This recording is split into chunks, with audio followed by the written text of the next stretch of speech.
Good evening, members, and welcome to the 44th Study Circle meeting of Borivali Central City Study Circle on yet another topic of Gift City, IFSC, this tax, regulatory, etc. etc. Before we start, let us raise for our institute motto.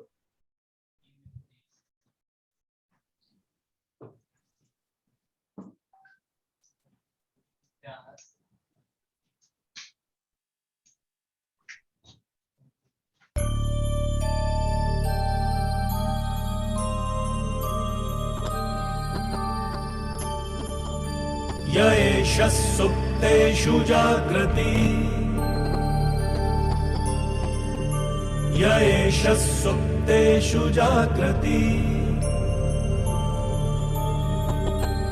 कामं कामं कामं कामपुरुषो पुरुषो निर्विमाणः निर्विमाणः तदेव शुक्रं तद्ब्रह्मा तद्ब्रह्मा तदेवामृतमुच्यते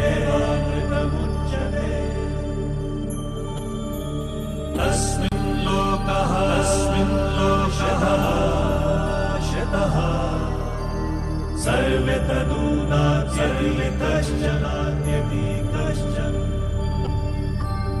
एतद्द्वैता एतद्द्वैता एतद्द्वैता एतद्द्वैता एतद्द्वैता एतद्द्वैता.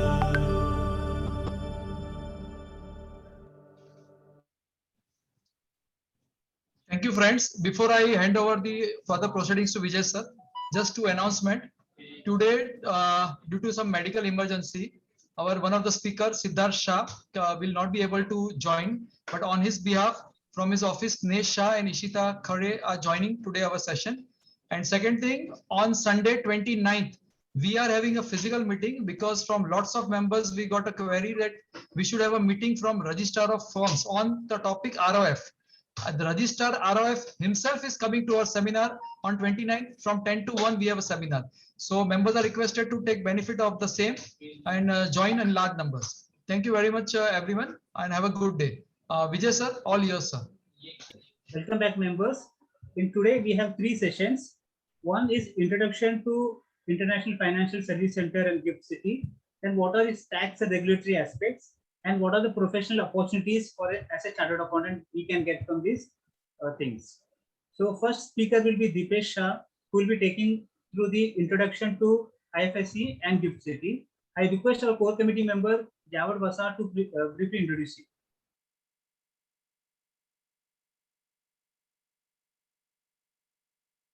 Jawad, you are on mute.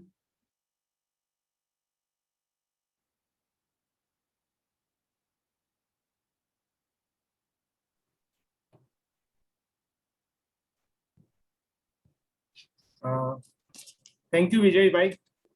I welcome Mr. Dipesh Shah on behalf of DCSE. Mr. Dipesh Shah is the head of development of International Financial Service Center Authority. He has over 20 years of professional experience in international business, project development, corporate affairs, corporate law, and policy matters. His most prominent achievement includes setting up and operationalizing India's first smart city and international financial services center, IFSC. He presently heads the development and international relations at IFSCA.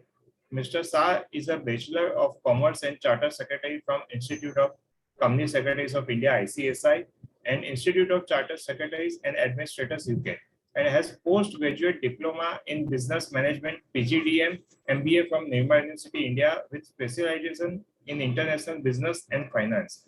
He is currently pursuing his doctoral program, PhD in International Financial Service Center, IFSC.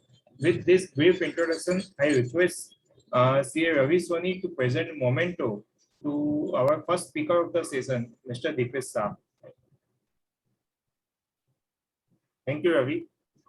With this brief introduction, now I request Mr. Dipesh Shah to take over the charge of the session. Thank you, sir. Thank you, the team BCCS on inviting us to be part of this important deliberation that you are having for your members. And it's very important that professionals like chartered accountants understand the opportunities arising from India's first maiden international financial services center, which is housed in GIFT City, Gujarat. I think before taking you with the some of the aspects of the IFFC authority, let me just briefly give you a background on the GIFT City and how it has been developing into a financial and IT hub. The GIFT City is a new concept in India in terms of setting up an international and domestic financial services zone.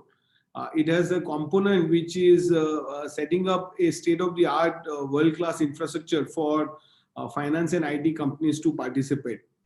This is a greenfield city which has been developed into a new financial and IT hub.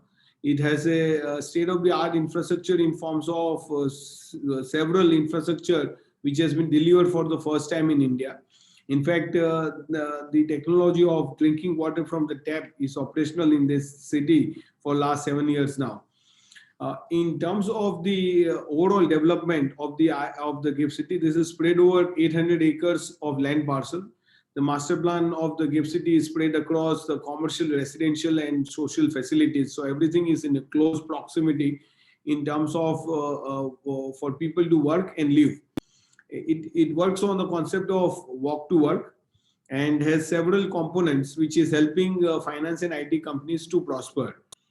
In terms of the International Financial Services Center Authority, this center, which is under which this operates, the GIFT City, is called International Financial Services Center. And this center has been the new innovation in India that for all practical purpose, this center has been demarcated as an offshore center within India. So for the benefit of the members who are on this webinar today, you have for all practical purpose in India a zone which is declared as an offshore zone within India. And to add to that, the zone not only offshore zone, but it also has transactions in foreign currency. So anything that you do here is can be transacted in any foreign currency apart from Indian rupees. So you can't transact your businesses in Indian rupees. This is meant for more foreign offshore transactions. How this is now been operationalized, the International Financial Services Center initially got operationalized with the existing domestic regulators, which were the RBI, SEBI, IRD, and PFRDA. And it got operationalized with the basic operating guidelines, which were more carved out from the domestic regulations. And now this whole city has got this International Financial Service Center has got a separate unified regulator. So in December 2019, Government of India through an act of Parliament has passed International Financial Services Centers Authority Act, which is for the first time creating a unified regulator in India, combining the powers of RBI, SEBI, IRD and PFRDA into one regulator, which is IFFC authority. Now, most importantly, this authority now becomes for this zone as a single unified regulator. So all the approvals, regulations are all within the powers of this IFFC authority, which is a unique way of operating an international financial services from an Indian perspective, because we are used to multiple regulators, multiple regulations, and the processes, which at times becomes quite cumbersome for the entities to operate in a unified way. So from the Government of India perspective, I think this is a unique initiative of the Government of India to have an IFFC, and with an IFFC authority being a unified regulator. On 1st October 2020, we got the powers of all the domestic regulators vested for the international zone in the IFFC authority. So now for banking, insurance, capital market, and PFRDA, you have only one unified regulator for this zone. As on date, this zone has already housed 200 plus financial services entities, and they are licensed in various segments for close to 19 banks, including 5 foreign banks are licensed here.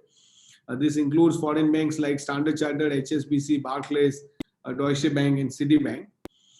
We also have all the Indian banks, ICICI, SDFC, Axis Bank, and various other banks, which are operating their offshore branches here.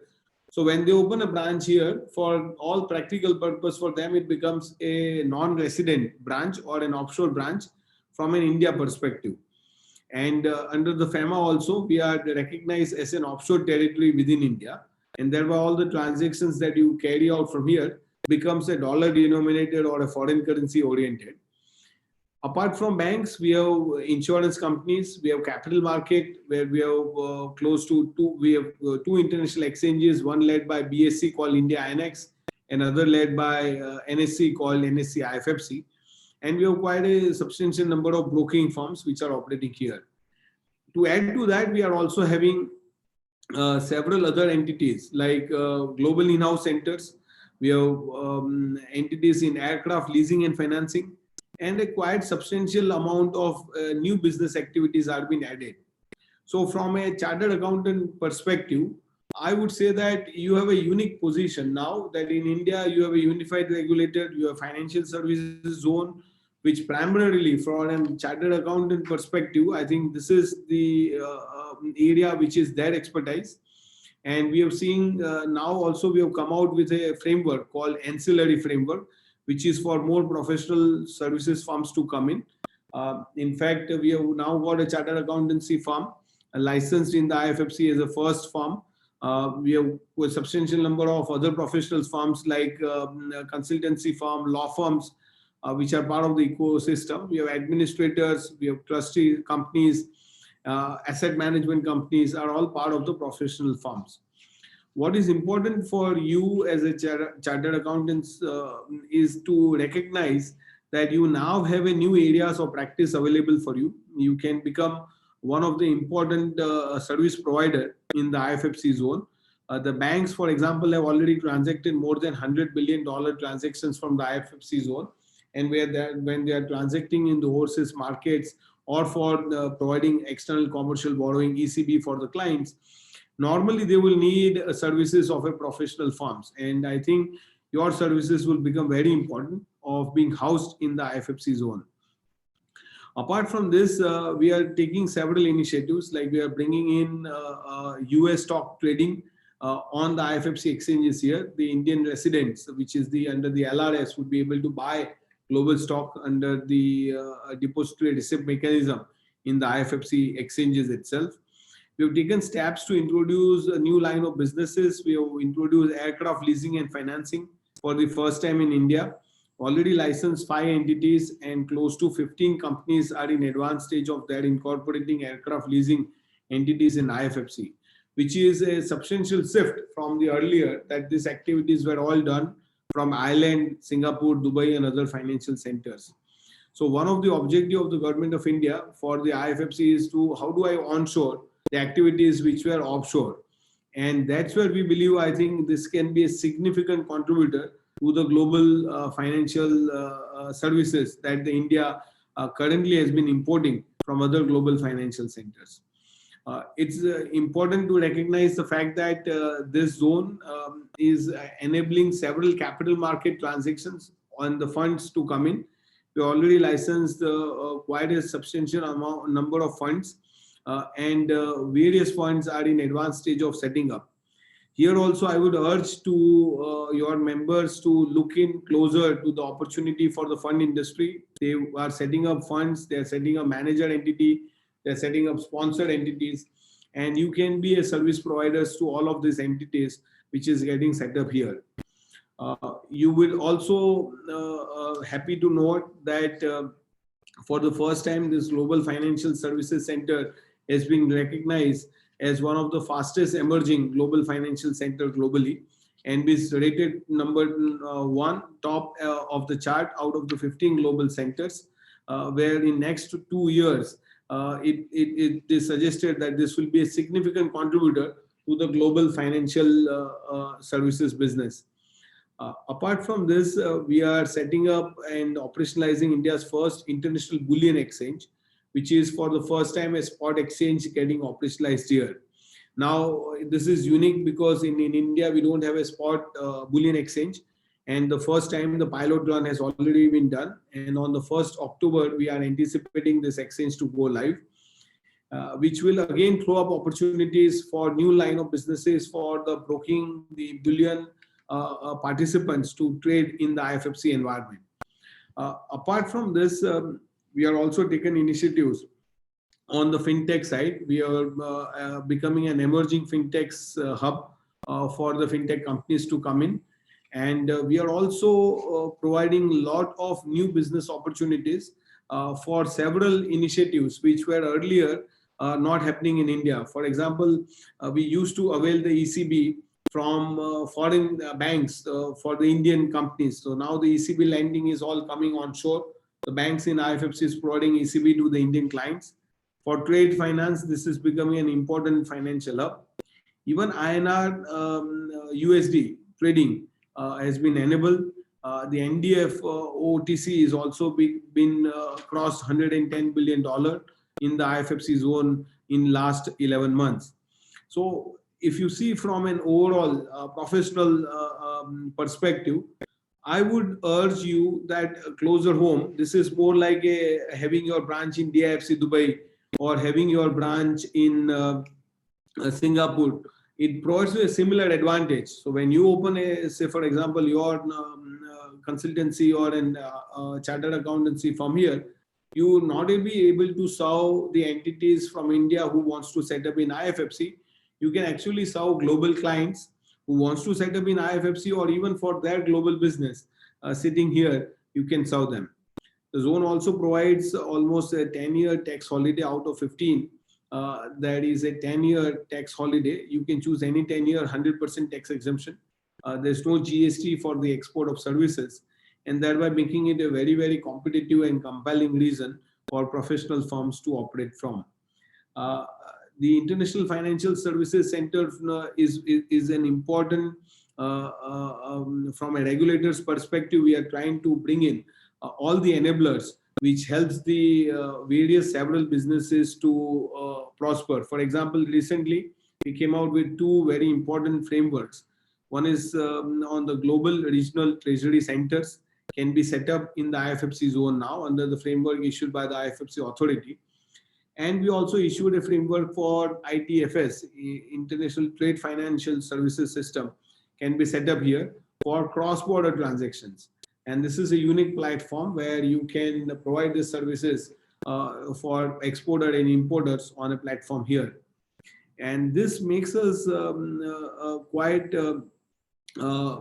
forward-looking type of an approach towards the business on international financial services centers that we are trying to develop in this zone.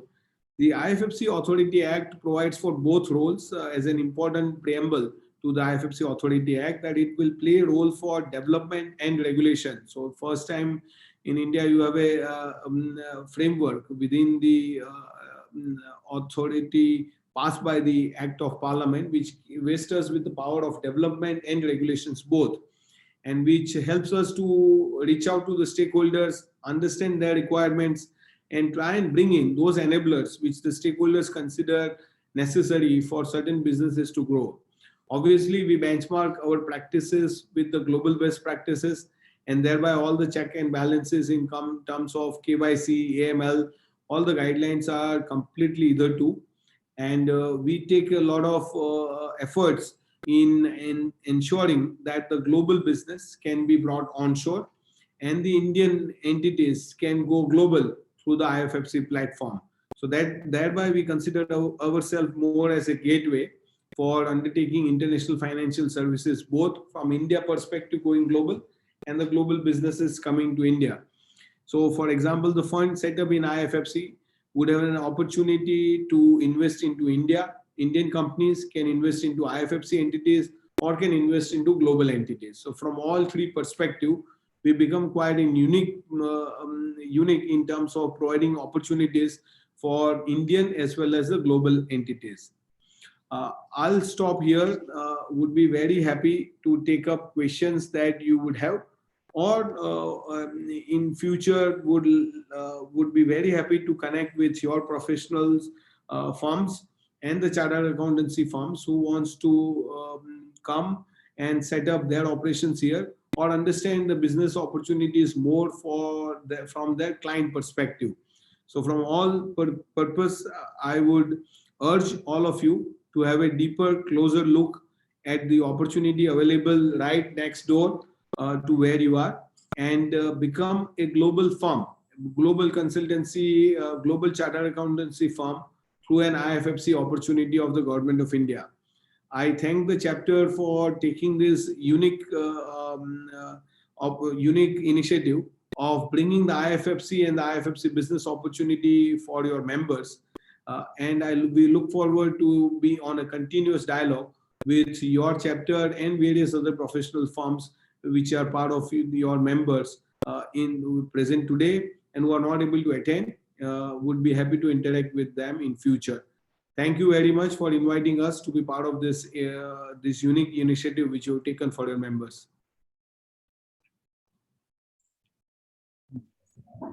Thank you, sir, for such a wonderful session where you covered the GIFT City and IFSC. Is there any questions? Let me check.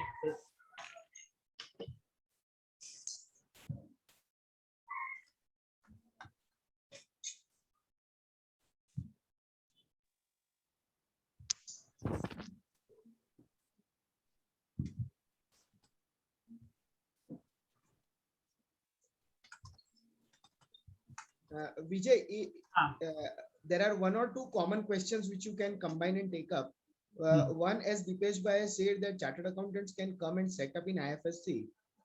One issue is that whether this would require any separate permission from ICI, because it requires that you set up a separate entity in IFSC.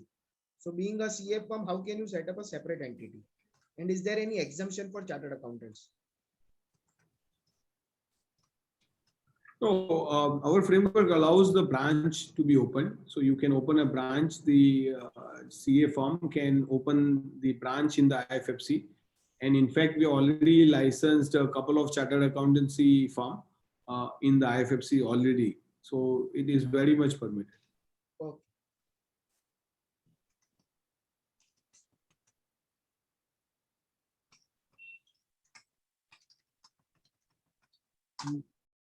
In Q&A box, there are no questions, it seems.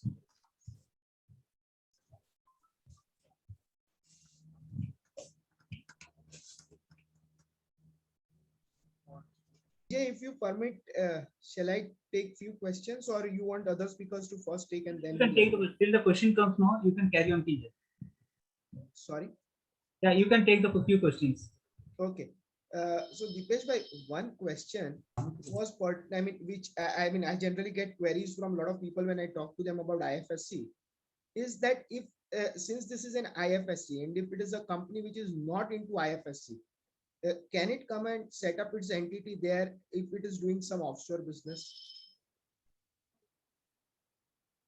Yeah, so the mandate of the IFFC authority is the financial services, which means that firms which are into financial services, financial product or financial institutions, these are the one which can set up in the IFFC zone. Apart from that, taking the clue from the other global financial centers, what we have done is we have also permitted the professional services firms to come in, because they become a very important enabler for the ecosystem. You know, you go to any financial center, the first firm that hits your eyes is the consultancy or a chartered accountancy or a company secretary type of an institution or an entity, which helps you to set up in the whole zone. And that's what we have taken initiative, that we welcome some of the professional firms to come in and help the clients, because the demand is quite substantial in terms of applications. For example, last unit approval committee, we had 20 plus application at one go for new entities to come in the IFFC zone. Now you can imagine the flow is quite high, and the professional firms need to provide services of incorporation, compliances, then regularly helping them to ensure the new business models which can be structured for their businesses. So quite a substantial business opportunities are there, which needs continuous handholding from professionals for the clients. And we believe that this is a unique in terms of multidisciplinary type of a practice. For example, you practice in banking, insurance, capital market, aircraft financing, bullion, global in-house centers. So, you know, it's a multidisciplinary type of a practice available. Help to grow professional firms much larger in their area of practice, whereas in India you are been comfortably growing, but this provides you an additional avenue in terms of your professional career. Okay, Dipesh, bhai, apart from this, there is also a section which is called a non-IFSC section, where those who are not into IFSC sector can set up and get some benefits, though not a complete IFSC benefit. So can you share those ideas? I mean, what is that concept? Yeah, so the IFFC is housed in the SEZ, which is the SEZ, as you are aware, is the policy of Government of India for the export of manufactured goods or for services. So this is the zone. GIFT City SEZ is a multi-service SEZ. So apart from financial services, there can be IT, software, or BPO, KPO, which can also come in, or that can be other type of services, which may not be licensed by the IFFC authority, but they will be provided approval by the SEZ authority. However, as you are aware that in India, there was a sunset clause for the SEZs, and thereafter the exemption from the profit tax exemption, that has been done away with. So the new units in an SEZ now don't enjoy 5 plus 5 plus 5, 15-year tax exemptions, which was earlier available, and that has gone into a sunset now. But from an IFFC, which is in financial services firm or professional ancillary, which is approved by the IFFC authority, they enjoy 10-year tax holiday under Section 80 LA of the income tax, which is out of 15, you can choose any 10 years, and all the business income is tax-free for them. Even the MAT, if you're chosen the new tax rates, even the MAT has been brought down to 9%, but even that does not apply for the firms operating here.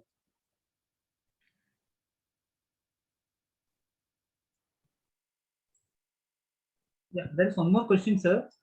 What is the eligibility criteria for chartered accountant to open office?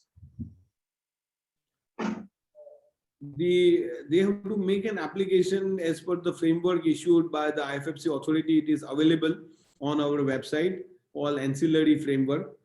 This was dated 10th February 2021, and there was one amendment on June 10, 2021. Both are available on our website under the circular called Framework for Enabling Ancillary Services at the International Financial Services Center. And there are permissible ancillary services defined, what all you can do, what type of services you can offer. And if you meet those criteria, that's an application form which you can fill in and submit to the IFFC authority. And based on that, we consider the applications and provide the approvals as per the framework. Yeah, Kinjal, any more questions? No, I think I have. That's it. Now request Ravi Soni to propose a well-deserved vote of thanks to our first speaker. Thanks a lot, Vijay sir, for giving me this opportunity. Members, you would agree that Dipesh sir has covered the topic, the introduction to International Financial Service Center Authority and GIFT City in a very detailed manner. And I'm sure that now we have the idea what is the GIFT City and how we can open how the new opportunities are there for CAs also in this field. And I'm sure this would be very helpful to our member in their day-to-day practice. And thanks, Dipesh sir, for taking out your time from your busy schedule and enriching the knowledge to our members. I, on behalf of Borivali Central Study Circle, extend a hearty vote of thanks and request member to carry out a round of applause for the sir. Thank you. Okay, now we'll start with our second session. That is on the tax and regulatory provisions, which will be affecting the IFSC and GIFT City. We have two eminent advocates, Ishita Khare and Sneha Shah. Now I request our committee member Ravi Soni to introduce both of them. Thank you, Vijay sir. It is my pleasure to introduce the speaker, Ishita Khare and Sneha Shah. So Ishita is a senior advocate with Khaitan and Company in Mumbai and worked with the investment fund practice for the firm. She had professional experience in advising clients in matter relating to a fund formation, setting up investment platform, investors negotiation, investment advisory portfolio, and other funds related to GIFT City. She has been active in working on the notification for establishment of an international bullion exchange in IFC along with the World Gold Council and GIFT City. Ishita is also a regular in publishing articles in relation to recent development in AIF and IFSC space in magazine and journal with the team. She is also winner of the International Bar Association Asia Pacific Regional Forum 2018 Conference Room Scholarship and was a part of International Bar Association Conference 2019 Seoul, South Korea. Now I will introduce the second speaker, Sneha Shah. Sneha Shah is a principal associate in the direct tax practice in Mumbai and a chartered accountant and lawyer by profession. Sneha has been part of the direct tax practice of the Khaitan and Company since 2016.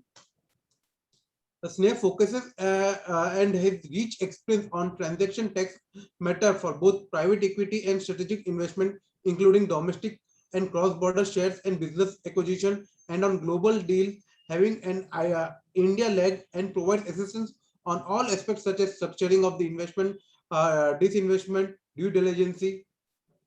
Sneha is also actively provide advice in relation to the regulated fund sector, including the domestic fund structure such as AIF, AIF and other activities. With this brief introduction, now we will present the e-memento to Siddharth sir.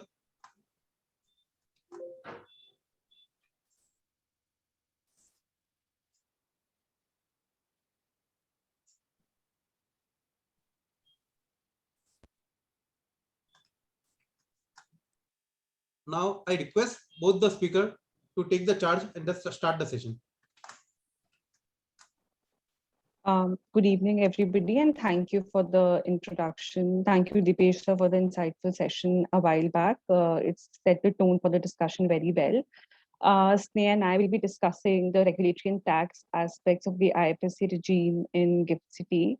We prepared a brief presentation, so I'll just share that with you. Just give me a second.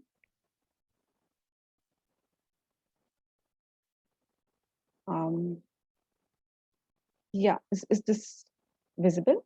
Yes, madam, it's visible. Okay, thank you. As Dipesh has already elaborated on how fortified the IFSC regime has now grown as a dynamic playground for financial stakeholders, essentially spread across fund managers, portfolio managers, investment advisors, stockbrokers, and the likes. GIFT City has been making news every day, and it has emerged as a very powerful, it's actually a powerhouse for financial services, financial products, and financial institutions that are looking to operate closer to home. And I think we've seen it achieve its slogan of onshoring the offshore in quite a practical sense. So it's something that has achieved quite eminence in the recent times. With its world-class infrastructure, conducive legal, regulatory, tax regime, the unified regulator that Dipesh had spoken about, that is the IFSCA, and the constant support that has been given by the central and the state governments, IFSC has been garnering attention both from global and domestic players. One thing which is important to be kept in mind, and I'm putting it at the start of the presentation so that something which the audience would like to keep remembering while we take you through the regulatory and tax bits, is that a financial institution which is set up as a unit in IFSC is treated as a person resident outside India, and therefore it is subject to the exchange from a exchange control perspective. Therefore, the transactions between IFSC units and residents are subject to FEMA. However, the IFSC units are considered to be resident entities for the purposes of Income Tax Act. So this dichotomy will have to be kept in mind while we consequently unravel the regulatory and tax parts related to the IFSC regime. Basically, companies, firms, AOPs, body of individuals, and artificial juridical persons may render financial services out of IFSC. IFSC units may conduct business, as Dipesh sir had also pointed out, in only foreign currency in IFSC since it's deemed foreign territory. So it's non-INR in terms of transaction currency. So with this brief introduction, while sir has already covered about what IFSCA is as a unified regulator, was established in 2019. It has representation from different financial regulators such as the RBI, SEBI, IRDAI, and PFRDA. The idea behind this was to basically have a single window regulator of sorts, because there's such vibrance of financial services that are being conducted out of IFSC. A lot of approvals, a lot of applications would have to be would be relevant essentially for conducting operations out of IFSC. So from that perspective, having a unified regulator at a supra level, at an overarching level, has definitely been helpful in expediting approval processes, in reducing the approval time. And in fact, as lawyers, when we've interacted with the IFSCA, we've seen that they've been really prompt and supportive in helping applicants and new entities test the waters in IFSC. So from that perspective, it has really streamlined the launch of entities in GIFT City from that perspective. So the IFSCA, the role of IFSCA, as I had said, is bifurcated into development and regulation of financial products, financial services, and financial institutions in IFSC, and the functions are analogous to the role as well. The powers are also analogous to the financial regulator powers with respect to only the products institutes and the services that are rendered out of IFSC. So I'll just go to the next slide, which is AIFs and IFSC. So for the purposes of this presentation, we've only captured 4 principal regulatory regimes, which are AIFs and IFSC, portfolio managers, foreign portfolio investors, and investment advisors in IFSC. To begin with, AIFs have been gaining a lot of traction in IFSC. We've seen a lot of interest in fund managers, both in India and abroad, with respect to setting up operations in IFSC. The regulatory framework for funds in IFSC is that the AIF regulations apply mutatis mutandis, that is, they apply as is to AIFs unless they are qualified by the IFSC guidelines and the IFSC operating guidelines and the IFSC circulars that are released by the regulator. The regulator for IFSC AIFs would be the IFSC authority, and which is SEBI for non-IFSC AIFs in India. As regards to the choice of vehicle, it would be similar to non-IFSC AIFs. That is, it can be LLP, a company, or a trust.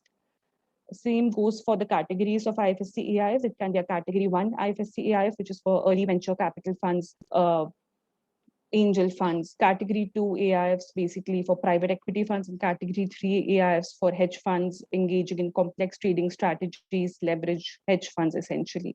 So from that perspective, IFSC AIFs and non-IFSC AIFs are at par. An important consideration to be kept in mind with respect to setting up of the sponsor and manager in IFSC is that the sponsor entity for an existing AIF in India can act as the sponsor of an IFSC AIF. The manager of an IFSC AIF can be set up as a branch, or it can be set up as a subsidiary. If it is set up as a branch, technically no prior approval is required. If it is set up as a subsidiary, then the relevant regulatory approvals will be triggered under the ODI regulations, because IFSC is a deemed foreign territory. From that perspective, the approvals will be triggered. The next relevant point in this regard is respect to the mandatory commitment. So for AIFs also, for the non-IFSC AIFs, SEBI mandates that the sponsor or manager has to put in the mandatory skin in the game continuing sponsor or manager commitment amount, which is the same position for IFSC AIFs as well.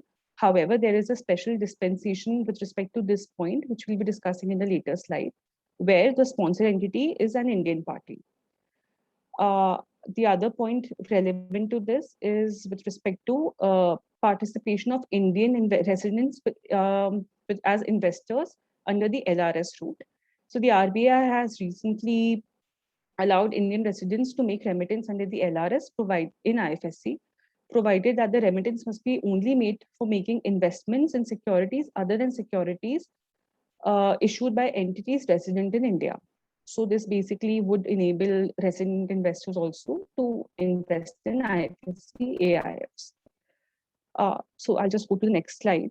This is actually quite a detailed snapshot of the regulatory framework which is applicable to IFSC AIFs. I'm not going into a lot of detail of the entire chart, but just to cover it quickly, the minimum corpus and the continuing interest would be similar for IFSC AIFs as it is for a non-IFSC AIF. The only difference that you would see is that the amounts are denominated in dollars because it's deemed foreign territory IFSC, so non-INR currency. Like I'd mentioned in the previous slide, the sponsor contribution from an Indian party will be considered as ODI under automatic route, subject to compliance with Regulation 7 of the ODI regulations. So Regulation 7 has certain prudential norms, capital adequacy requirements, net worth requirement, NOC requirements, all of those conditions that have to be fulfilled. So once those are fulfilled, then the sponsor commitment can come in IFSC AIFs through the automatic route. The other relevant point to be kept in mind here is that in order to facilitate offshore funds that are not set up in India to come and set up operations in India in IFSC, that is basically to re-domicile to IFSC, the option to put this mandatory sponsor commitment has been made voluntary for such relocating funds. So this is also basically a move to fill up the fund setup activities in IFSC. Then I'll just quickly go to this permissible investments point, which is basically IFSC AIFs can invest in securities listed in IFSC, securities issued by companies incorporated in IFSC, securities issued by companies incorporated in India or companies belonging to foreign jurisdiction, units of other AIFs, and other permissible investments by as per the AIF regulations. There are 4 or 5 very important relaxations that have been granted for IFSC AIFs, which actually make them very conducive for investment fund managers, more so because fund managers can use these relaxations to come up with inventive investment strategies and innovative fund structures. One of them is borrowing. So non-IFSC AIFs are subject to borrowing restrictions.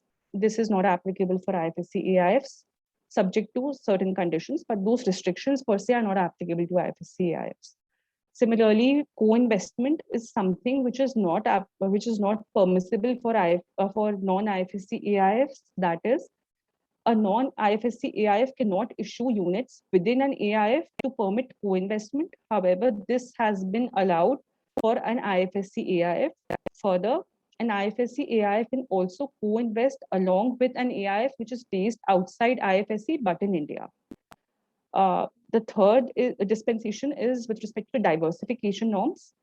That is a 25% investment limit per portfolio company for Cat 1, Cat 2 AIFs and 10% investment limit per portfolio company for Cat 3 AIFs do not apply to IFSC AIFs.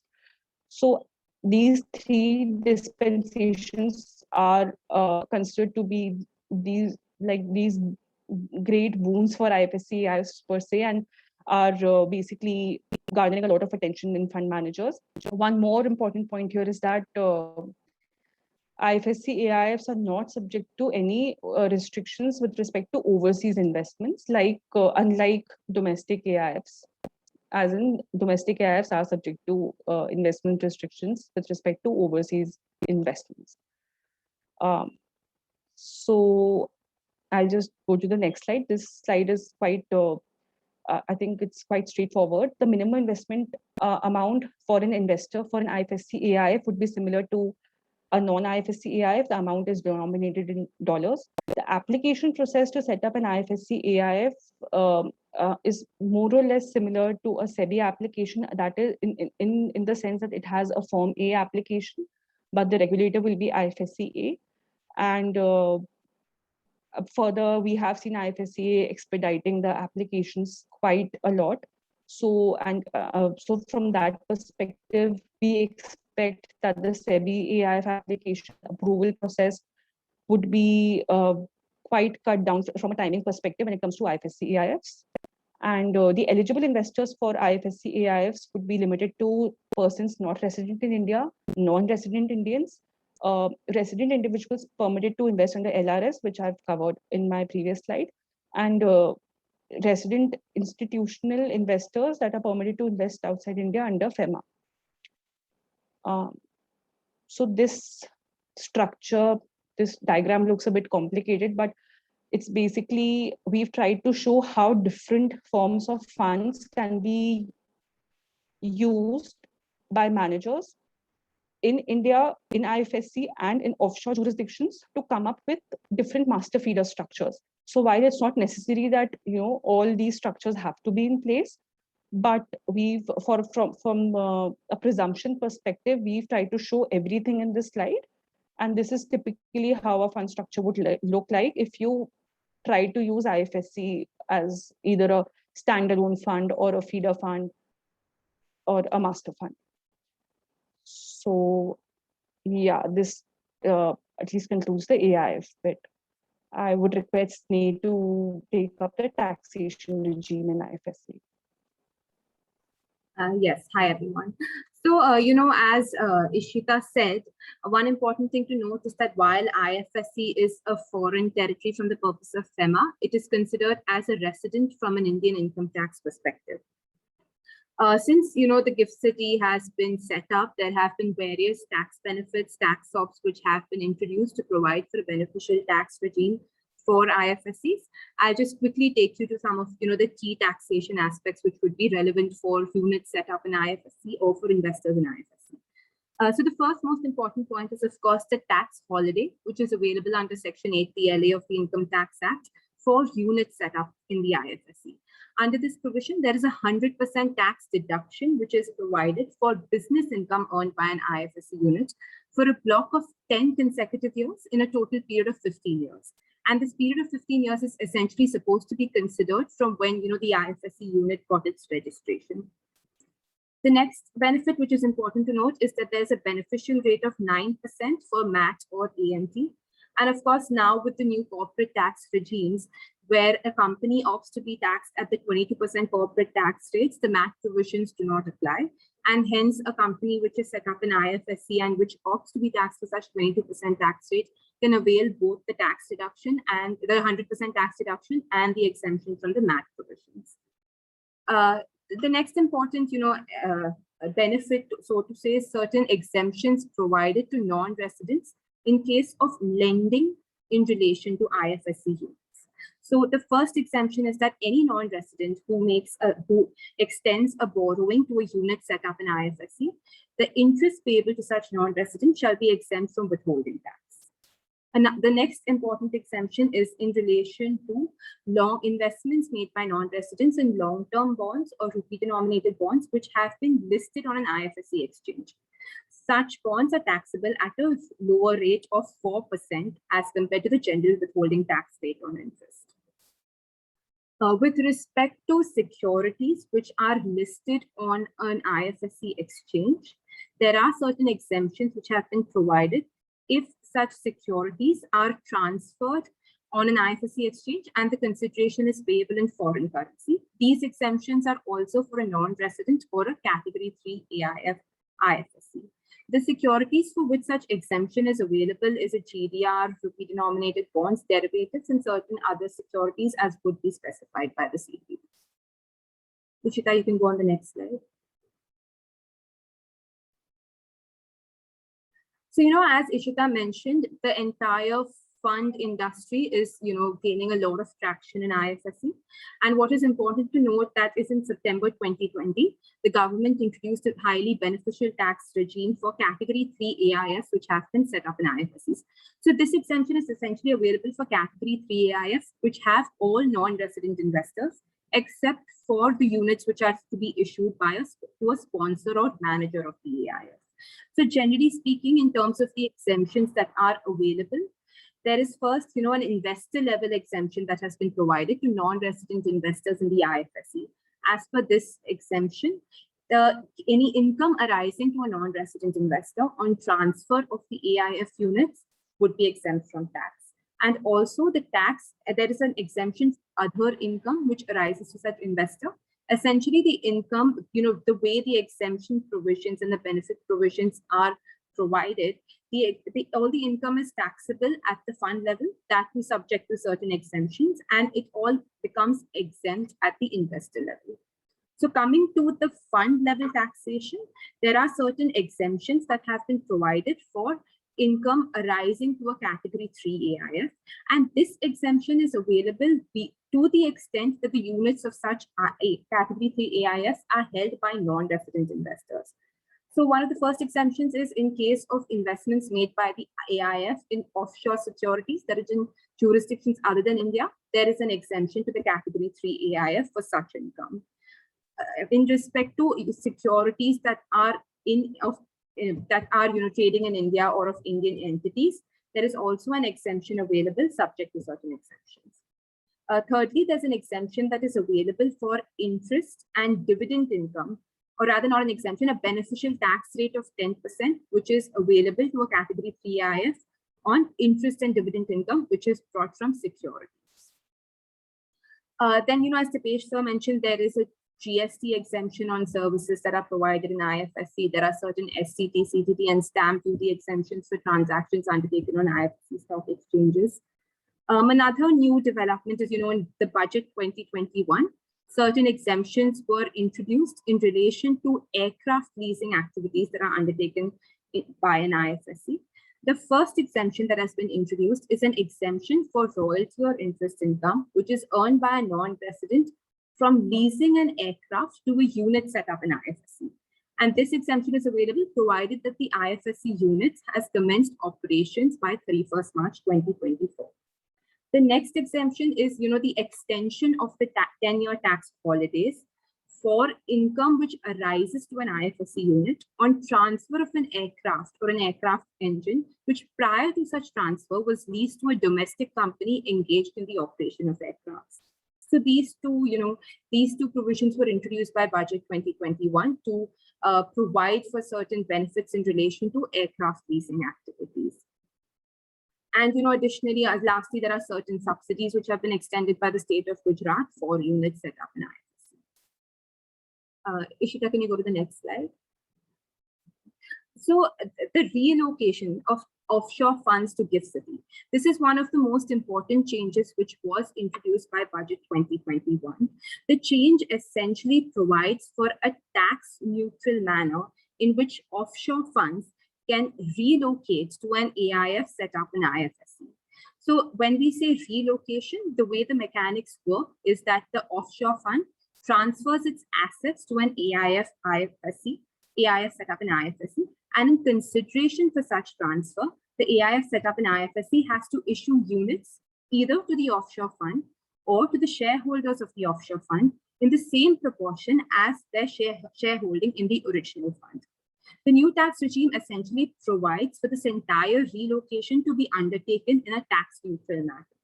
Some certain specific exemptions which have been introduced to enable such tax-neutral relocation is an exemption from capital gains tax to the original fund, that is the offshore fund, on transfer by way of this relocation of its investments to the resultant fund. So the transfer from the original fund to the resultant fund is exempt. The second exemption which has been provided is to the shareholders or the unit holders of the offshore fund for transfer of shares units held in the original fund or the offshore fund for shares or units of the IFSC AIF. And while these exemptions from capital gains tax are provided to the offshore funds and the shareholders, a similar exemption is provided under Section 56 of the Income Tax Act for receipt of such investments by the AIF set up in IFSC, and for receipt of units of the AIF by the investors. Additionally, an exemption is provided under Section 79, whereas the provisions which generally trigger the lapse of losses on a change in shareholding of more than 49%, this would not apply in case of such change in shareholding is pursuant to a relocation of shares. So these are all the steps which enable a tax-neutral relocation of an offshore fund into an IFSC. Another important provision which was introduced is in relation to transfers post-relocation. As per this provision, post-relocation, if an IFSC transfers certain investments, certain shares, And if these shares would have originally not been taxable, if it was held directly by the offshore fund, even transfer by the IFSC AIF would not be subject to capital gains tax. So this is overall, the tax regime which has been introduced for relocation of offshore funds to IFSC. And this is, garnered, of course, a lot of interest from the fund industry in general.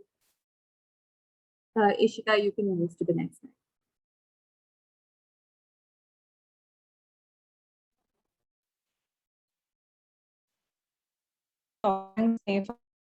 Insightful download of the tax regime. So I'll just get back on the regulatory part. Now we'll be discussing on the foreign portfolio investors in IFSC. So FPIs, basically, it's pretty straightforward when it comes to IFSC. There are two types of entities that can set up as FPIs in IFSC. One, which are already registered with SEBI as FPIs and they can operate out of IFSC. In that case, those entities don't need to undergo additional documentation. They don't need to undergo due diligence again. That is, the trading members of IFSC stock exchanges can rely on the due diligence which has been undertaken by the non-IFSC based DDPs when they were applying for FPI registration under SEBI. So that way the process is streamlined. The other class of entities that can apply for FPI registration would be the eligible foreign investors, which are EFIs. They would also need to register with SEBI as FPI, but they can operate out of IFSC. EFIs would have to comply with the laws of IFSC as well as the FPI regulations to the extent applicable. With respect to the entities that are registered with SEBI as FPIs and are operating out of GIFT City, they will have to ensure that there is segregation of funds with respect to their operations out of IFSC and within IFSC. So that is something that they'll have to keep in mind essentially. Then any entity which is operating out of IFSC is considered to be deemed regulated. So when such entity is applying for an FPI registration, it can apply for a Cat1 FPI license as well. Other than that, IFSC-based FPIs are permitted to participate in commodity derivatives as investments. And also there are there are basically 3 eligibility conditions that are not applicable per se to IFSC based entities when they are applying for FPI registration, which is basically that the applicant does not have to be a resident Indian. The applicant is a resident of a country whose securities market regulators these bodies, and the applicant being a bank is a resident of a country whose central bank is a member of the Bank of Settlements. So these are the special dispensation for the entities which are based in IFSC and are looking to apply for an FPI registration. Coming to the next regime, which is portfolio managers. So with respect to portfolio managers, the regulatory framework would be the same. The principle would be the same as the AIFs, that is, the SEBI portfolio manager regulations would apply unless mutatis mutandis, unless they are qualified by the IFSC guidelines and the IFSCA operating framework specifically brought out for portfolio managers operating out of IFSC. From a structuring perspective, the portfolio managers can be structured as a company or an LLP. There are minimum net worth requirements laid down for portfolio managers looking to operate out of IFSC. SEBI registered intermediaries or international associates of these intermediaries can also register as portfolio managers in IFSC, subject to prior approval of SEBI. Also, while if in case a subsidiary is seeking registration as a portfolio manager in IFSC, it will have to satisfy the net worth requirement. However, if it does not have the net worth requirement, if it does not meet the net worth requirement, the parent entity will can be considered for its application process. Then, with respect to the manpower requirement, exclusive manpower will have to be allocated for providing portfolio management services out of IFSC. With respect to ring fencing, the parent entity, if a portfolio manager is set up as a subsidiary in IFSC, then the parent entity is required to ring fence its operations, which is outside IFSC, that is the domestic operations, legally, financially, operationally, technologically, from its branch operations. However, there is a practical sort of an issue in this, because if the net worth of a parent is being considered for a subsidiary which does not meet the net worth requirement, then this ring fencing of financial operations of the parent and the subsidiary could lie in the gray area. So that could be a potential issue here. Further, the obligation of compliance of the branch or the subsidiary operating in IFSC as a portfolio manager would lie on the parent. So it will have to ensure that the subsidiary or the branch is complying with the applicable law. The qualification requirements are analogous for the principal officer and the decision-making person or the employee within the portfolio manager operating in IFSC are analogous with the portfolio manager regulations laid down by SEBI.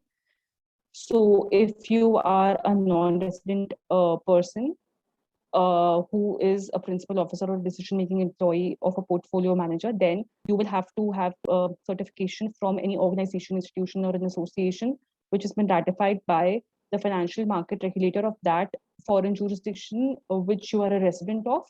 And in case you are an Indian resident, then NISM certification would be the relevant qualification. Eligible clients for a portfolio manager based out of IFSC would be similar to that of eligible investors for an AIF, that is a person resident outside India, non-resident Indians, resident individuals permitted to invest outside under LRS, and the resident institutions permitted to invest outside under FEMA. Segregation of funds, portfolio managers operating in IFSC will be required to segregate the funds of its clients in separate bank accounts in banking IFSC banking unit or the IBU as permitted by the RBI in IFSC. So this is broadly the framework applicable for portfolio managers in IFSC. So the last regime which we'll be covering for IFSC is the investment advisors. Again, the regulatory framework has the same principle. SEBI regulations for investment advisors apply until qualified by the IFSC guidelines and IFSC operating circulars specifically brought out for investment advisors. Eligible clients again would comprise of the same persons resident outside India, non-resident Indians, institutional investors, and resident individuals permitted to invest outside India. Qualifications are broadly twofold: professional experience, professional qualification, and experience qualification. Again, for Indians, it would have NIS, it could be NISM, and for non-residents, it would be a financial regulator ratified qualification, basically something which is equivalent to NISM in that country. And the net worth requirement again has been laid down for IAs for IFSC under the IFSC operating guidelines for IAs. In this case also, if a subsidiary is not able to meet the net worth requirement, then the parent's net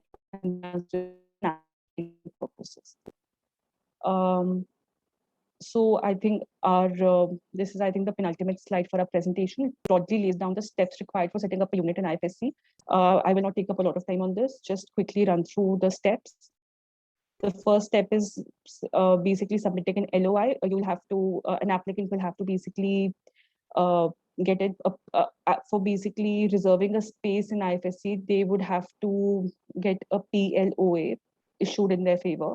They will also have to submit a Form F for the Development Commissioner for their review. Then the third step would be the issuance of a PLOA, where the GIFT SEZ would issue a provisional letter of allotment to the applicant for the allocation of office space, and the Development Commissioner would review the Form F in the same time. Along with that, the applicant basically will also have to get the approval of the relevant regulator, whichever regulator is relevant, for example, RBI, SEBI. So that approval will also have to be taken. Then after these steps have been completed, the Development Commissioner will grant its approval, the final approval, which is a letter of approval. And the final letter of allotment will also be issued, which will basically finalize the space that you will be occupying in IFSC. And then you will be entering into a lease or leave and license agreement with the developer.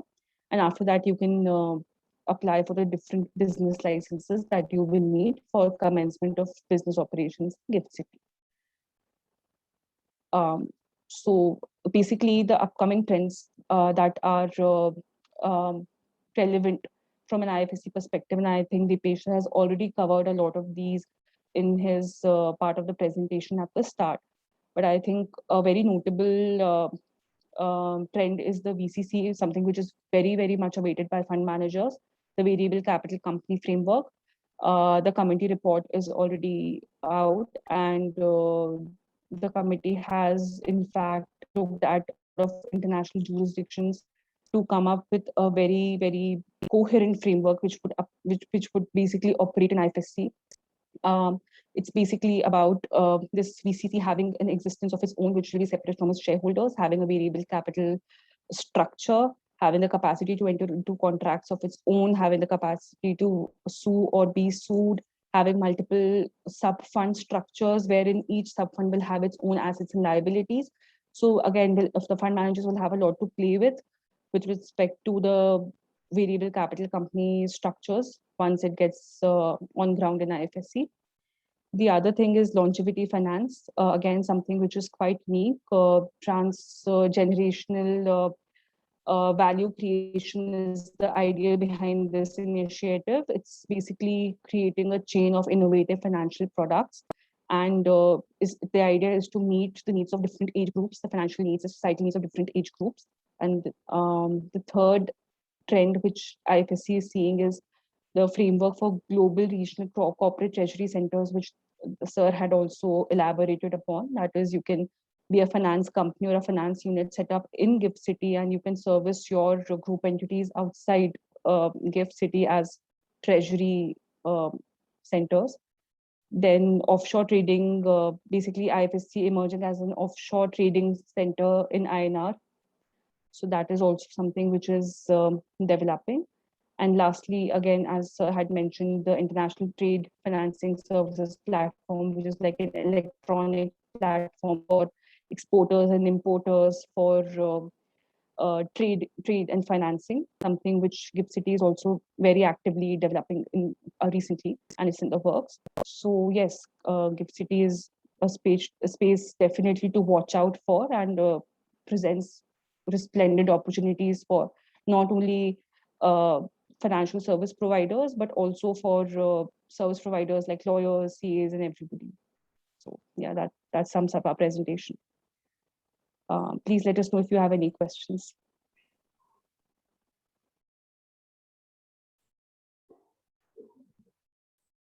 So, Madam, there are one question.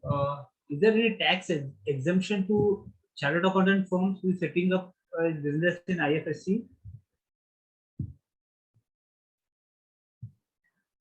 Yeah, hi, this is Sneh. Yeah.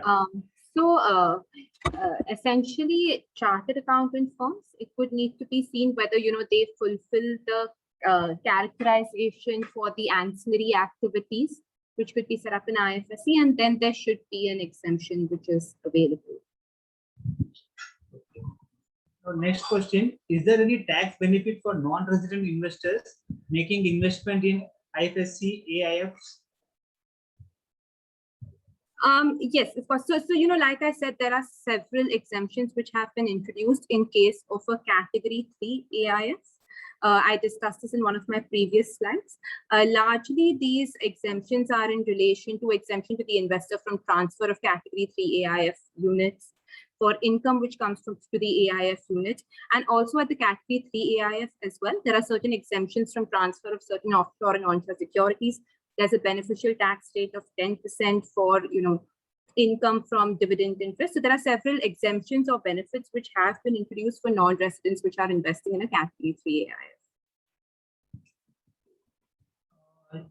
AIF. There are no other questions. Let me check in the chat box.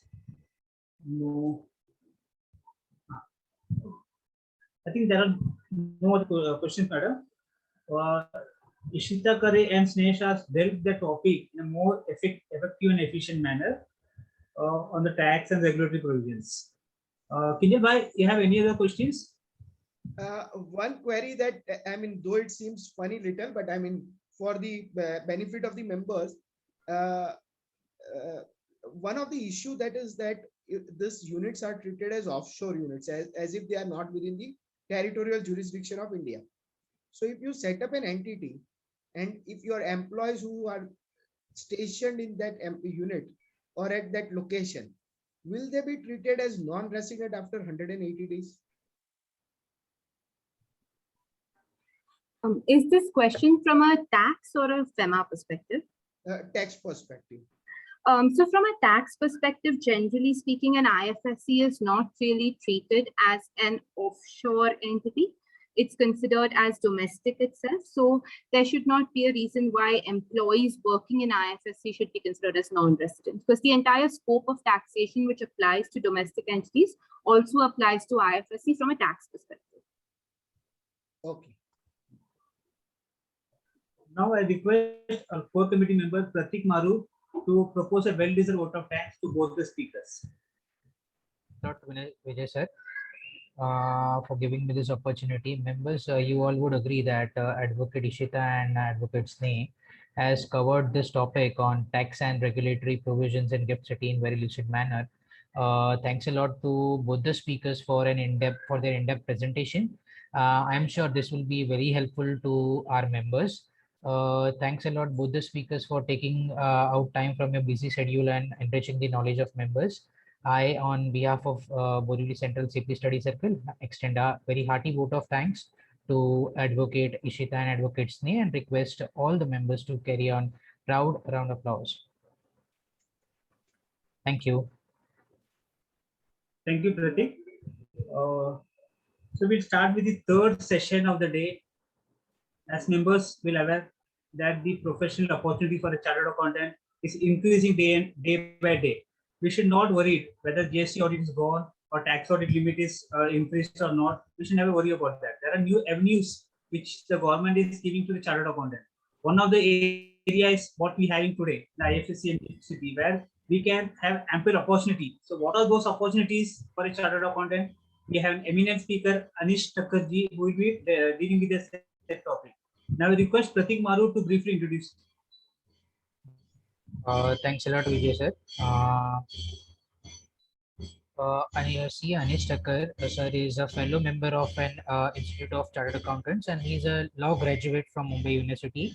He has experience of more than 32 years in income tax advisory, compliance, and litigation assignments. He's partner tax regulatory services with EY and has joined the EY on February 2019. Prior to that, he has been working with BSR, and prior to that, he has his own firm named AM Thakkar and Company.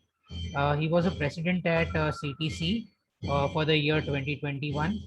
He's a core group member of BCAS and CTC.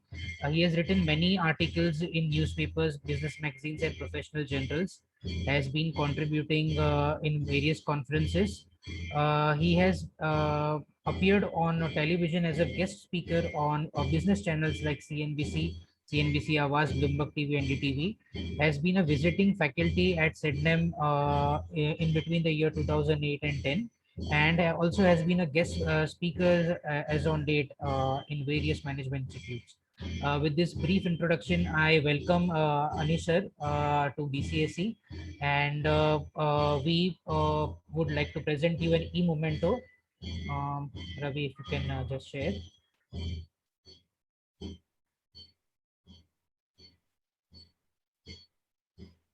Thank you so much. Thank you. Thanks a lot, sir. I would request now, sir, to please take charge of the session. Thank you.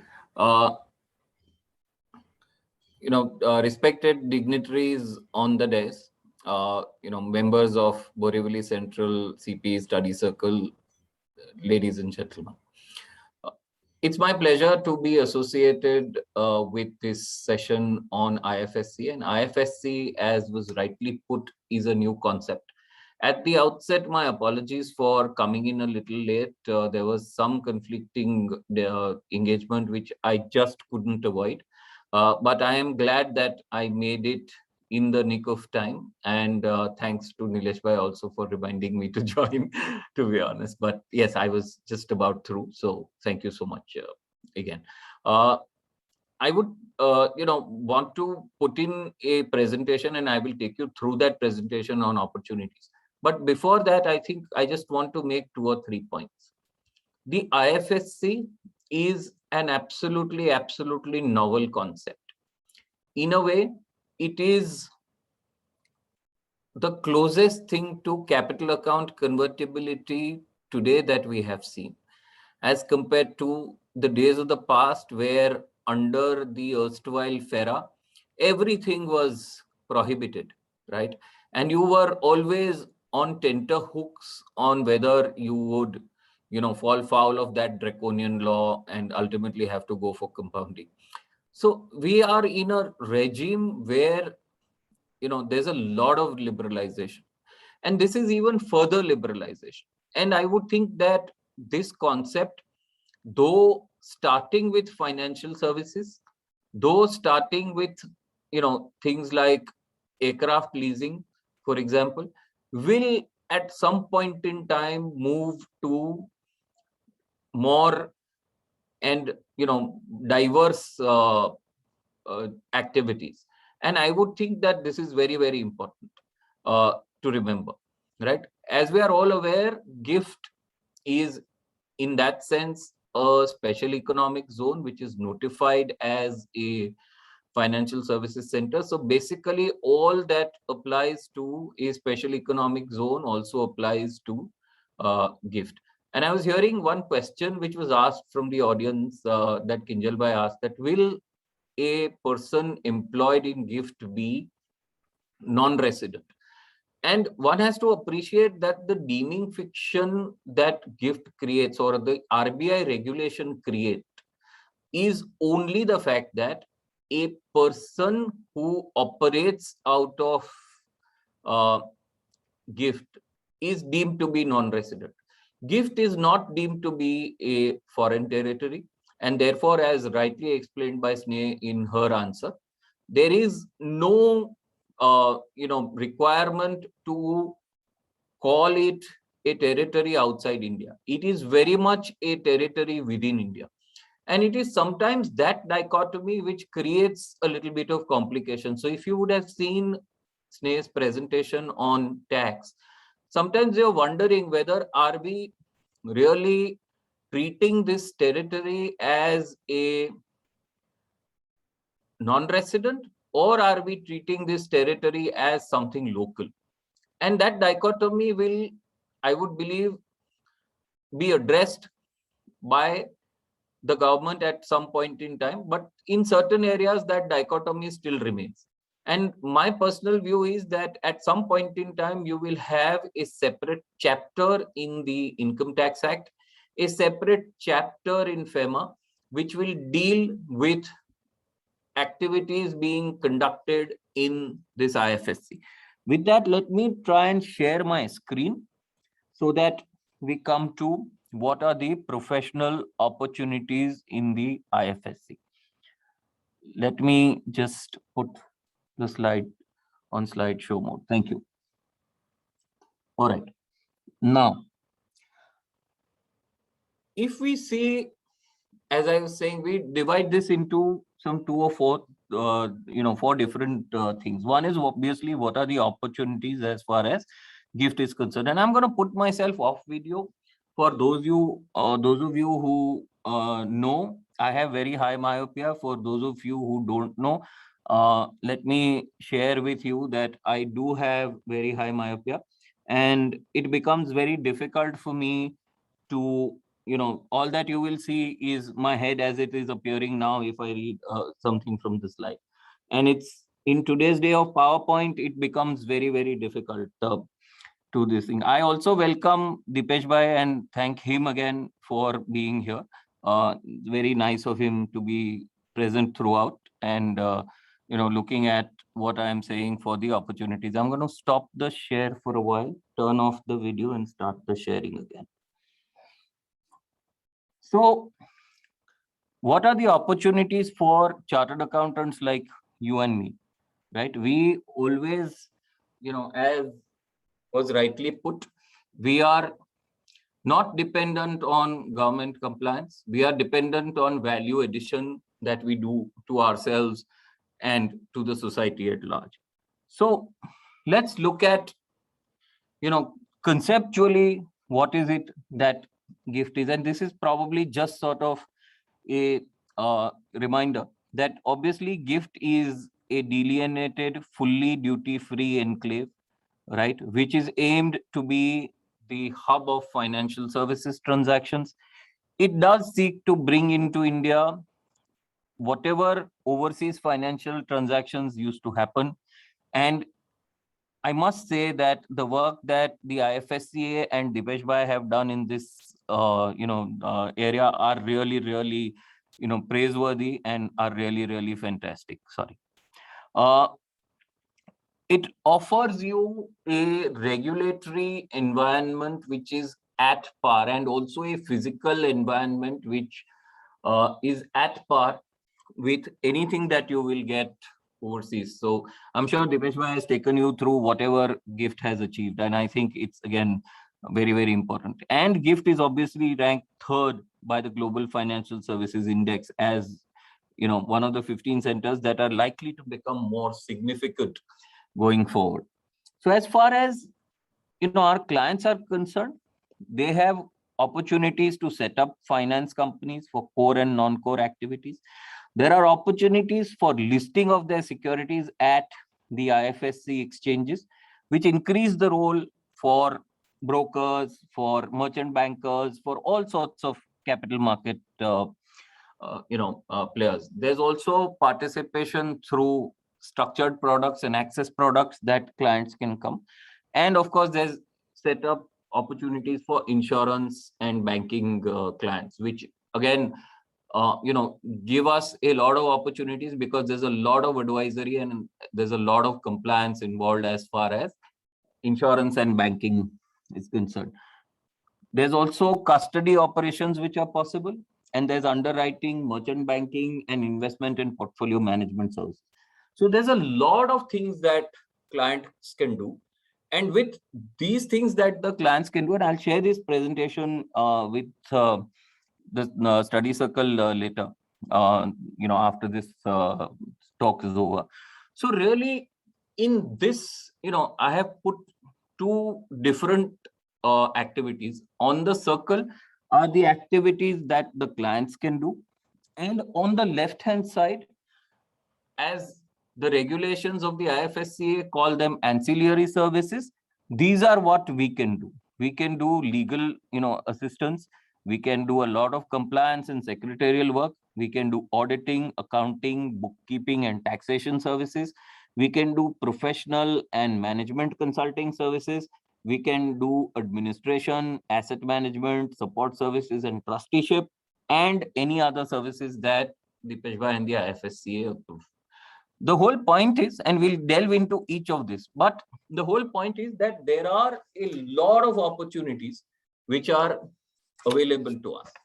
And really in that sense, what is ancillary services, as we saw here, right? The ancillary services are those services which directly or indirectly aid, help, assist, strengthen, or are attendant upon or connected with the services as detailed here in the circle.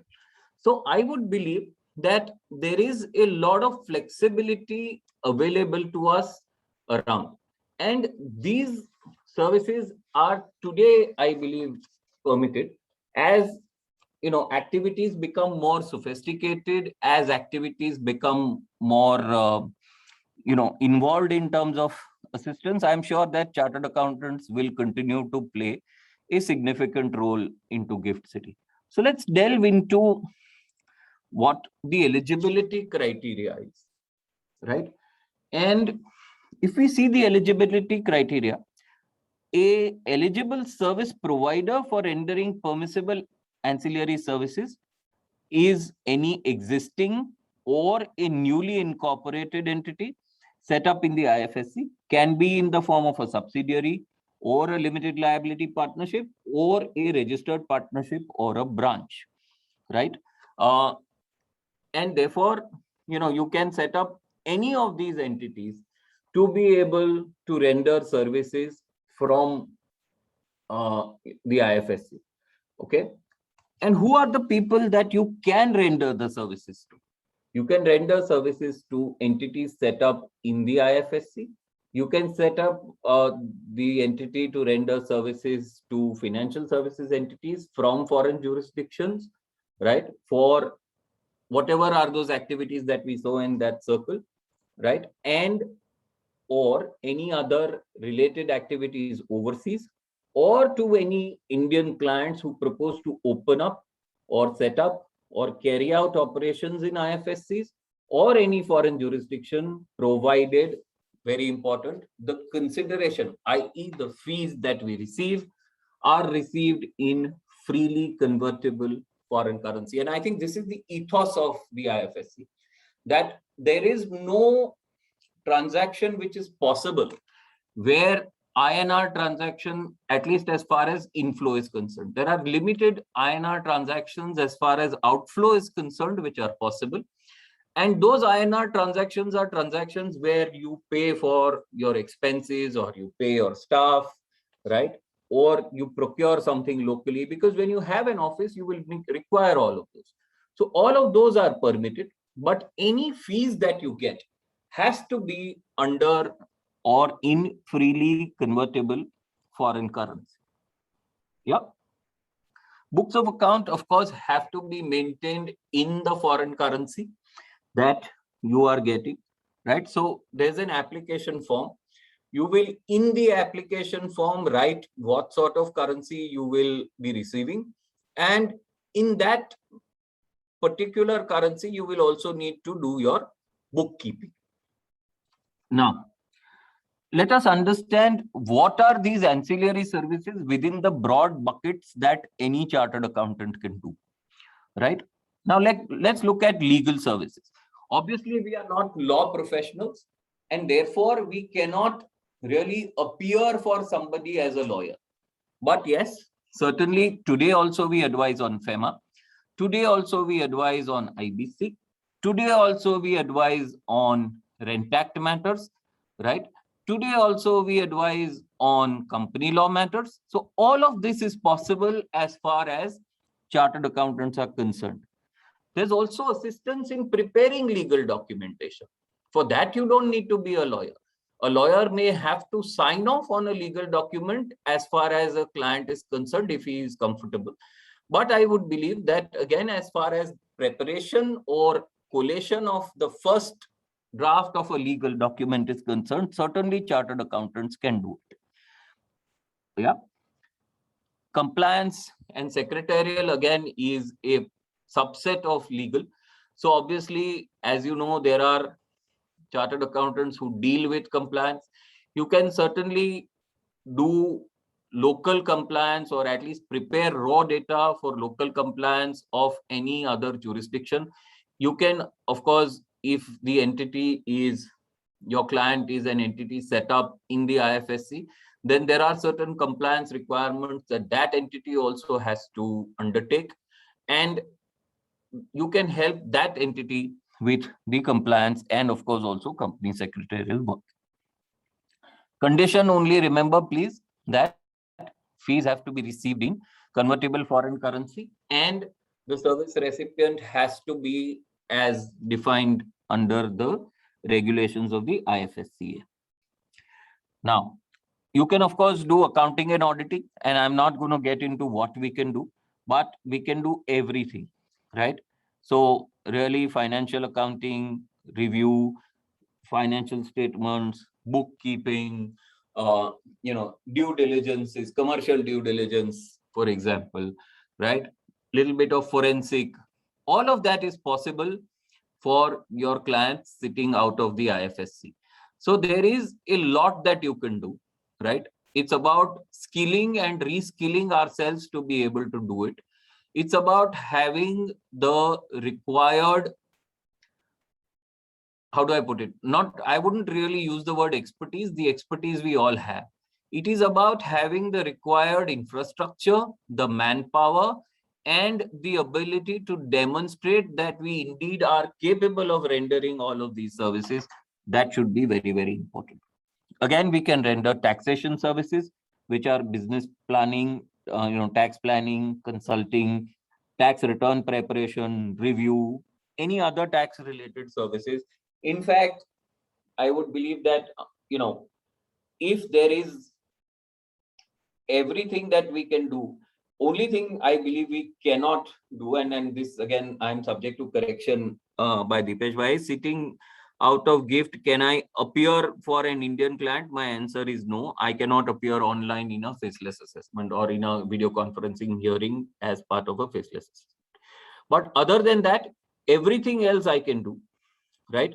And I'm sure that, if I need to appear for a client for a faceless assessment video conferencing, I can always step out of the special economic zone. So that's not a challenge there as well. Again, so management consulting, general management, financial management, marketing management, any other professional services. So the whole vista of what we can do is really, really open in terms of what we otherwise do as normal chartered accountants when we do our practice, right? We can prepare, 3 CEBs, 3 CDs, everything we can do from there. Now, coming to certain non-traditional areas that we can do, there's administration, asset management support services, and trustee services. See, again, there are certain regulated activities. For example, the activity of an asset manager is regulated. So it is not covered by this ancillary activities regulations or this, notification of the IFSC as far as ancillary services are concerned. That will go as per the normal regulations. So if you are an asset manager to a mutual fund, that will, you will have to comply with SEBI regulations, or AIF asset manager will have to comply with all the AIF regulations for an asset manager. So that we certainly cannot do. But there is a lot of back office work that any asset manager will need, right? And that is certainly something that can be done. Any kind of support services. Trusteeship is something which is not regulated, and trusteeship is something that we can certainly as chartered accountants do, sitting out of GIFT City for GIFT City entities or overseas entities. Of course, the challenge is only going to be that what is it that you will take in terms of liability. A trustee's liability sometimes can be coterminous with that of the beneficiary. So from that perspective, always, we would need to be very careful in terms of what sort of liability we invite onto ourselves. Again, as far as administration is concerned, safeguarding, administering assets or financial products of any other person is certainly possible. So, we can always do those sort of activities where, we can give him financial planning, right? And even, due diligence in terms of safeguarding his financial assets, saying that is there no fraud in his demat account? Today, white collar crime is actually going up. So, you will have, as days go by, need for some of these things, right? Again, as far as asset management support services are concerned, support services to asset management companies for, same kind of situation. Trusteeship of AIF, REIT, InvIT, any security trustee, any other related financial services such as escrow agent. So typically things, escrow agents is typically things, or trusteeship is typically things that law firms do. But today, I think chartered accountants are also well capable of doing these services. And certainly if you have the risk appetite, this is all about risk appetite, certainly go ahead and do it. And as I said, if you want to do certain regulated activities like debenture trustee or AIF manager or investment advisor or fund management, then you will have to apply under those regulations, and these ancillary services regulations will not come. Right now, to get into a little more detail, as far as legal advisory is concerned, drafting of legal opinions, drafting of legal documents, pleadings, representing before IFSCA for anything for entities regulated by it. Also include research, other work for preparation of a non-judicial case, i.e. researching legal documentation, reviewing reports. If you've seen some of these big law firms, they actually employ lawyers in India to do some of these things. And I would believe that they don't really render legal services, but legal support services. And I see no reason why as chartered accountants we cannot do, particularly when the laws involved are civil laws and not criminal laws. And I would think that that is certainly possible. Again, legal documentation we spoke about, advising in execution of various tasks necessary for the drawing up or certification of documents such as commercial contracts, charters, etc. We don't actually sign off, but we can certainly do all the groundwork. Advisory services related to their, legal rights for clients or obligations under particular contracts, etc. That is something that we can certainly do. Compliance, secretarial services, again, we all know that any kind of compliance, regulatory, filling up of forms, filling up of annual forms, applications, etc. Company secretarial services, keeping board minutes, drafting board minutes, various statutory registers, etc. And again, you can do this support activity even for an entity in a foreign jurisdiction, because support you can provide from anywhere.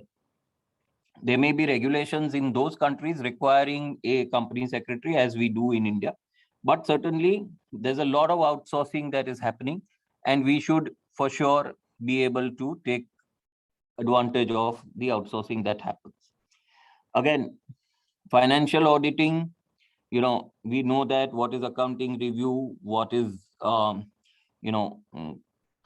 compiling of financial statements, attestation, bookkeeping, valuation, pro forma statement, due diligence, forensic audit, all of this we know. So I don't think I'm going to get into it. Taxation, again, we know, so I'm not getting into it.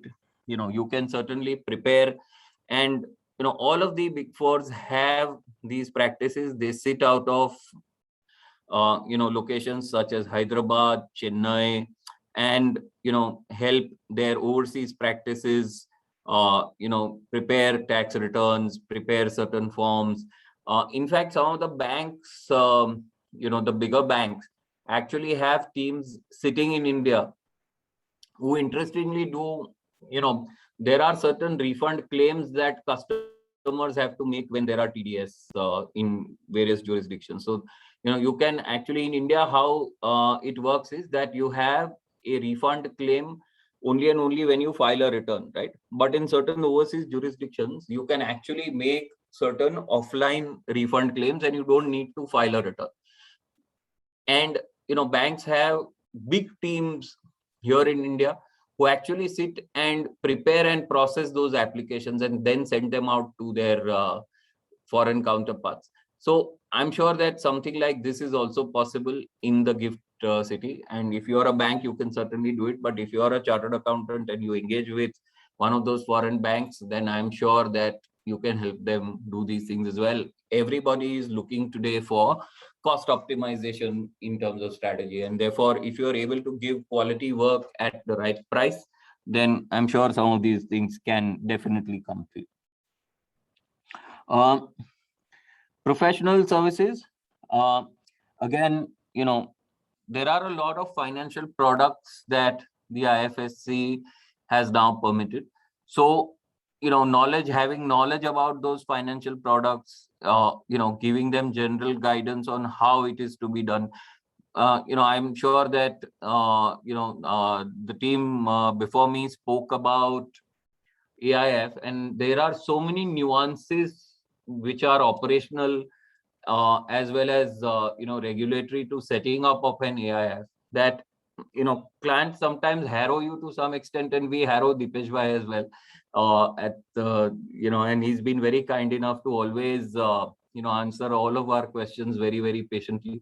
But the whole point is that certainly all of these activities also you can do in terms of the professional services. Help somebody set up a business in the IFSC, or, tie up with an Indian stroke overseas company. All of those things are possible so long as the fees, as I explained, come in INR, not in INR, in freely convertible foreign currency. Sorry. Advising companies outside India in relation to their business activity or investment activity, including in India or in the IFSC, there's no problem there. It's only advice. You can do it from anywhere. And advising companies or entities in India in respect to their foreign operations also. That is also possible. General management consultancy, business policy, strategy, planning, determination of organization structure, decision-making systems, management information systems, management report, control, turnaround plans, management audit, profit improvement, cost reductions, whatever we generally do for our clients, we can do. Financial management consulting, again, if say you need working capital, then advising on how to get working capital from somewhere, how to manage liquidity properly, determination of the right mix of debt and equity, capital investment proposals, developing accounting systems, budgetary controls, valuations, so many things, right? And marketing management, again, marketing strategy, operations, customer services, pricing, sales management, staff training, so on and so forth. All of these activities are actually permitted by the IFSCA. And the IFSCA, I would believe, wants this center to be a world-class center where somebody who comes into it will get everything that they want within walking distance, within the same geographical area, such that you don't have to, worry about where your service provider will come from. So I think these are very, very good opportunities for all of us chartered accountants to be able to do that. These are some of the financial services and some of the financial products that are, available. And, we'll not go into this in too much of detail. Suffice it to say that, there is a lot of things that are possible. Again, products, in terms of products, the securities, insurance contracts, deposit, credit arrangement, contracts other than exchange, in foreign currency swaps. So there's a lot of things that is now opening up. In fact, Dipesh bhai must have definitely spoken about this, so I would rather not speak too much. But I would think that there's a lot of opportunity that is actually opening up. Some regulatory considerations that we have to kind of take care. What is the form of an entity we discussed? That it has to be a company, LLP, or a registered partnership firm. And it has to either be a branch of an existing entity, or it has to be a IFSC incorporated entity, which is incorporated in the IFSC. So you can't, for example, set up a subsidiary of a company unless it's a IFSC incorporated entity, but you can set up the branch of that subsidiary. So one will have to be careful. I do not know if we can set up proprietary concerns. I presume we can. I don't see any problem, but the fact of the matter will be that then you will have to relocate yourself into the IFSC, or at least spend a significant amount of your time into the IFSC, overseeing operations from there. I don't think you can set up a company or a proprietary concern there and work out of Mumbai. That is not going to be possible. There are FEMA considerations for opening of the branch office and the entities in the IFSC. You have to have, certain compliances to be done, etc., permissions to be taken. All of those you will have to do. As far as, net worth is concerned, net worth has to be as on 31st March, and you will have to submit details of persons in control, shareholders, directors, so on and so forth. So, really, if I may just share what we are required to submit at the time of the application. We have to submit our annual financial statements, then a confirmation of compliance with all the regulations, circulars, guidelines, etc. Details of any material regulatory action, if any, which is carried out against us, or and the default currency obviously is US dollars unless the IFSCA specifies anything. So all of this will happen, and of course there's a compliance requirement for all the regulations, etc., and that will have to be self-certified again at periodical intervals. IFSCA has the discretion to penalize you if or take any other regulatory action as they feel fit. So again, you have to, when you submit your business plan, submit what activity you want to carry out, what are your present employees, and what will be your employees in the IFSC, because ultimately this is not and this is not something where this is just a booking center. This is something where there has to be physical presence, there has to be movement of people. It's an entire ecosystem. It's not a zone. It's an ecosystem which is going to get created. And therefore, there are, though IFSCA retains with it the power to, approve what are your employees, etc. But if you have lower substance in the IFSC, then there will be a problem. Again, if you're registered with any other regulatory authority, that has to come. We spoke about this in terms of what we need as far as is concerned. But I can just say that there are many people who have actually set up their offices in the IFSC. So there have been legal firms, chartered accountant firms, fund administrators, service providers, which have already established their presence. The big four have either established or are in the process of establishing their presence. And I know Dipesh Bhai has been after me, but that decision, unfortunately, is still above my pay grade. So very quickly, the last point that I want to touch upon before I get into or I lay down my I finish my address is the tax incentives, and I'm sure that we've seen it, but let us refresh. There is Section 80LA, which grants us a deduction of 100% of the profit of the IFSC unit for 10 consecutive years at the option out of 15 consecutive years.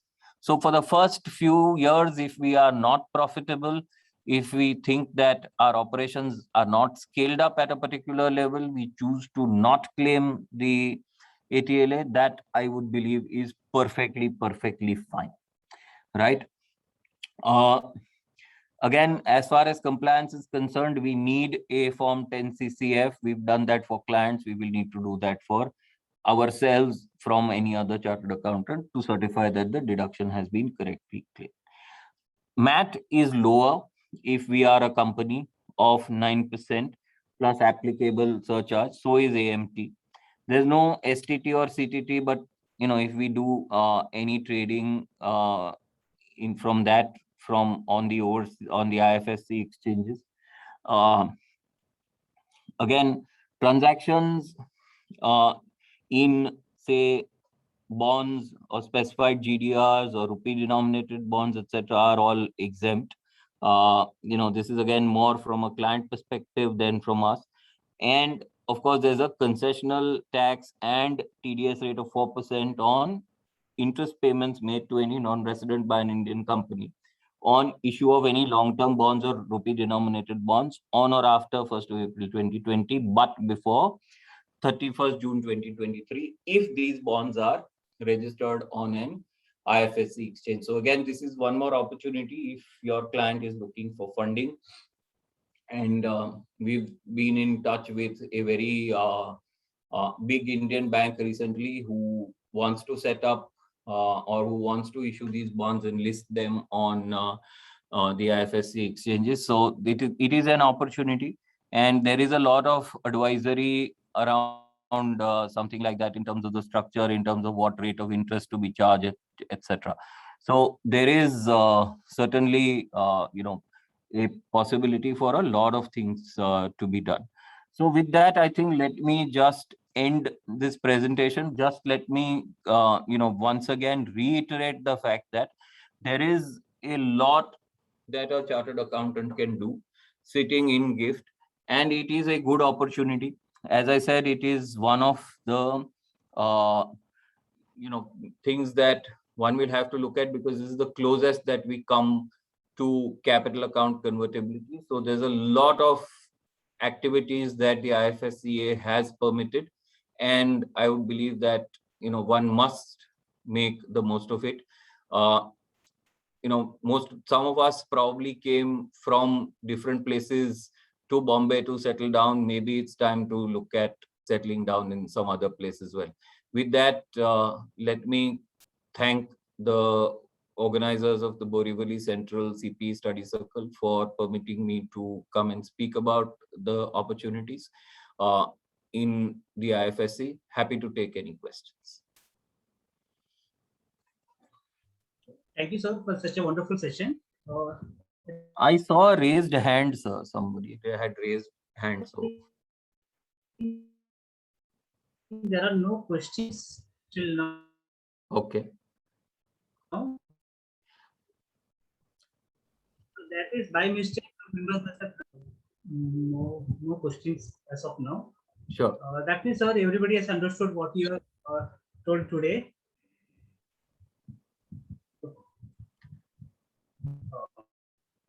Remember, there is one important announcement.